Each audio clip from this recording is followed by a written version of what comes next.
iPads are getting so cheap these days, they're a really good replacement for head units. So today we're going to show you how to put one of these in your car.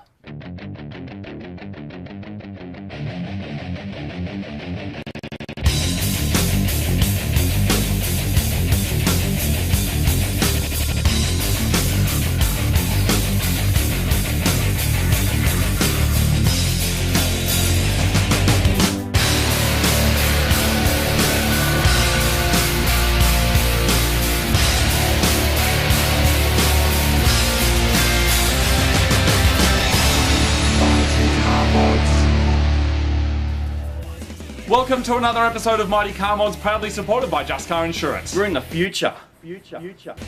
Back in the day, this was your only option for mobile entertainment. This would hold. It actually wasn't the only option, mate. I had that before that, and before you were around, we had cassettes. Dude, there were cassettes. No one that watches this had cassettes. Yeah, they had cassettes. If they had cassettes, they'd comment about it and say, I had a cassette. Yeah, I bet you they didn't get it'll be the number one rated thing. Anyway, sorry, continue your thing, but there were cassettes before CDs, they're man, all born in the calm down. 70s, man. Yeah, dude, I was born in 1986, I played Super Mario Brothers. Guess what, before that we had Atari 2600.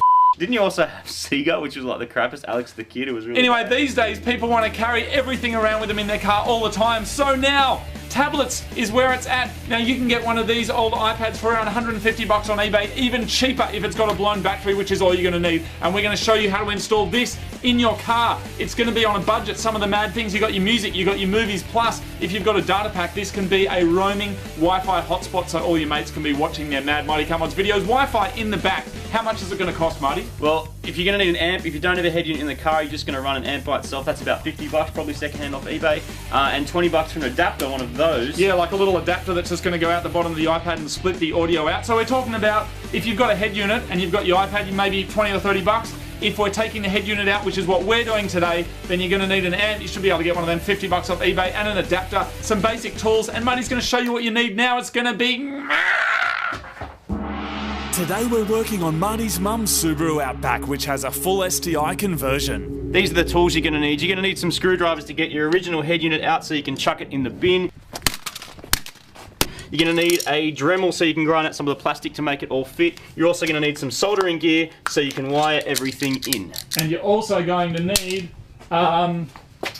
just a little USB audio breakout cable and an iPad. We got this one from eBay because it was secondhand and super cheap, about 150 bucks. You could use any iPad or even an iPad mini. And what else, Martin? We might need one of these, mate. It's a good idea sometimes to go to a Wreckers and get yourself a second dash panel bit, because you are going to be hacking this up, and if you make a mistake, then you got no dash.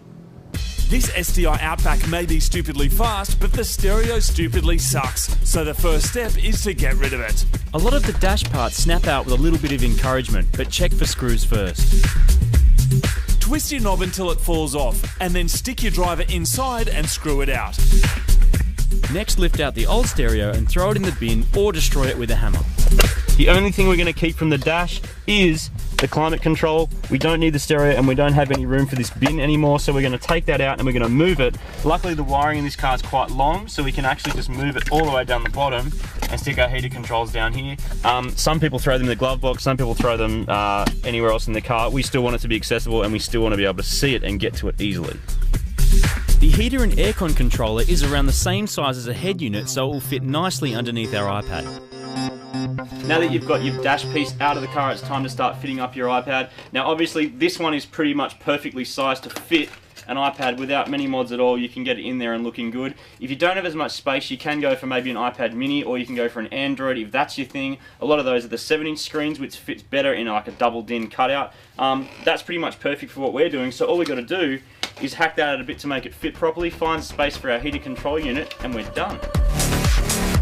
The iPad 1 is almost a perfect fit for this particular dash. We just need to cut away some of the plastic to clear both the sleep button and the dock connector underneath. We won't need to use the sleep button, as the iPad will automatically sleep when the car is turned off. We're removing the area where the cigarette lighter and ashtray used to be so we can install the heater control. Use a Dremel or a small saw to slice through the plastic, and make sure you wear eye protection, as the plastic can heat up and fly off as you're cutting.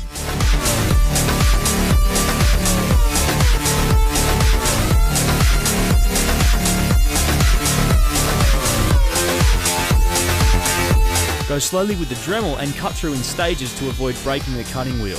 Leave a little bit extra plastic so you can smooth it out later on.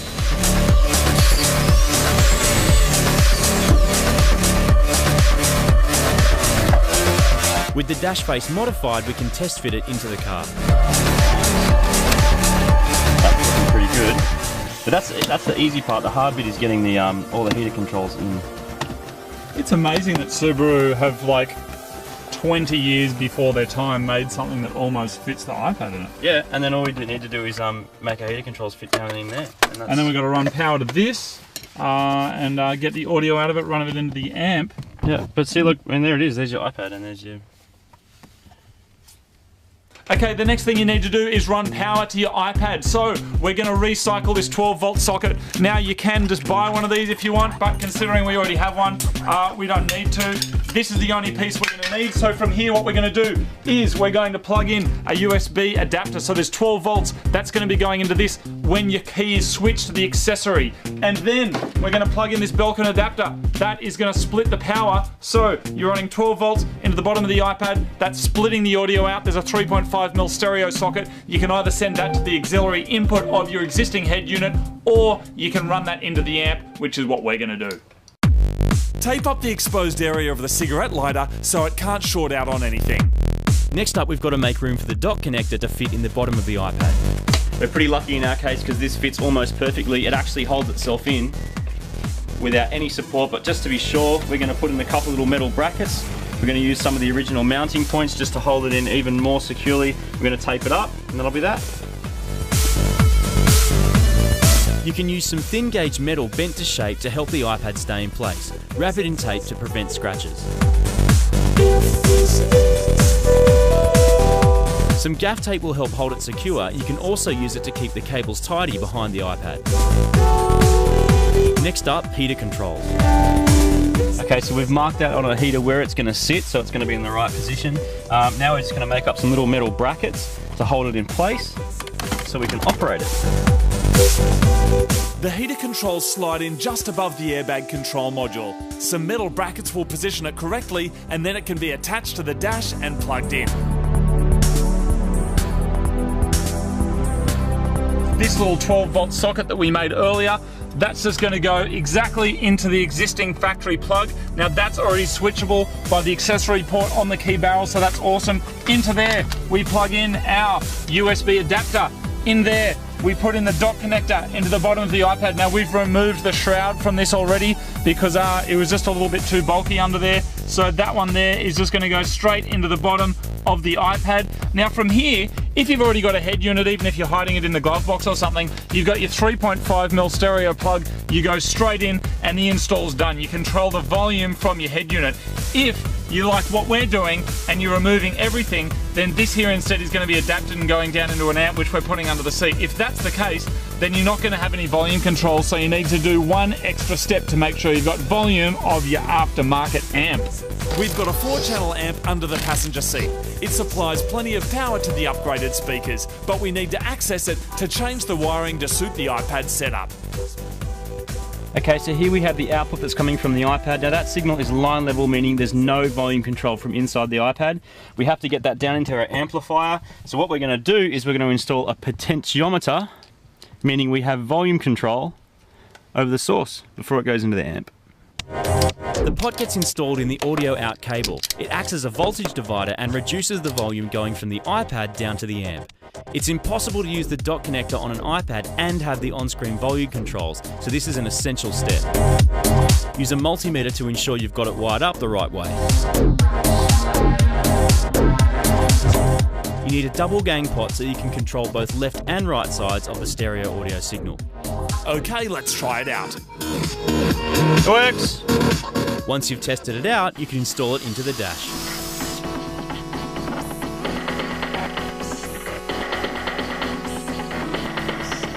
So you can get a bunch of different knobs to suit these little potentiometers. I've chosen this old school analog mixing desk oven style thing because it's reminiscent of the period of great old analog tracks that may have come out on vinyl, and we are combining the two worlds of brand new digital versus old school analog.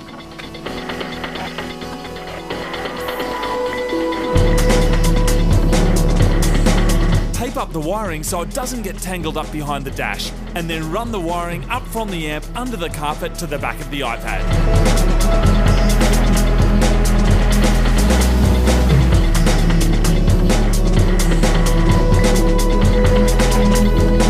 Snap the dash face back in and refit the gear surround.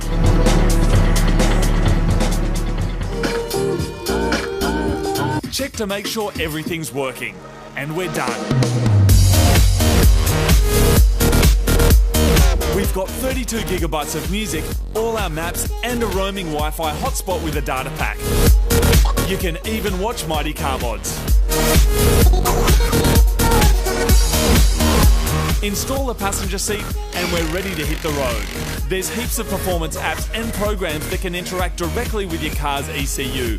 And with instant access to the App Store, iTunes and YouTube, you'll always be well entertained. So once you've got that iPad or tablet in, the possibilities are endless. You can do navigation, you can do turn-by-turn navigation, you can check your speed on there, you can put all your music in, and if you've got it set up with Wi-Fi, when you drive in the driveway, you can resync it with all of your stuff. Now, it goes without saying that depending on what country and depending on what state you're in, it may be illegal to touch your phone or pad. Certainly in New South Wales, they just made it illegal to even touch your phone to answer a call. I don't know the exact legislation once things are mounted there, but I think you're still allowed to eat burgers, aren't you? Pretty sure you can kind of have a burger here and a drink here or whatever, but you can't answer your phone. Is that right? That's correct, yeah. Wow, that's crazy. Now look, speaking of iPads, Mighty Car Mods Issue 4 magazine is out. This is our biggest issue of all time, and it's full of the stuff that you guys have asked us for the most, which is how do I make my car go faster? So in this issue, it's 69 ways of how to make your car go faster. There's behind the scenes stuff, there's mods to do to your own car, there's feature cars, there's gaming, there's photography tips, there's all sorts of awesome things, and we're giving you guys a 10% discount. So just go to shop.mightycarmods.com and then in the coupon code write in BIGKNOB, B-I-G-K-N-O-B, and you'll get a discount. Our biggest issue ever, it'll make your car go faster. Now speaking of biggest things ever, coming up is our final episode of Season 4. That's right, Martin. Next episode is our last one of Season 4. That's right. Which is why we're working on a new car, Martin. A new car? Yeah, I already bought it. I bought us a new car. You bought a new car? Yeah. You didn't ask? Dude, there it is. That's not ours. Dude, that's at my house right now. What are we going to do with that?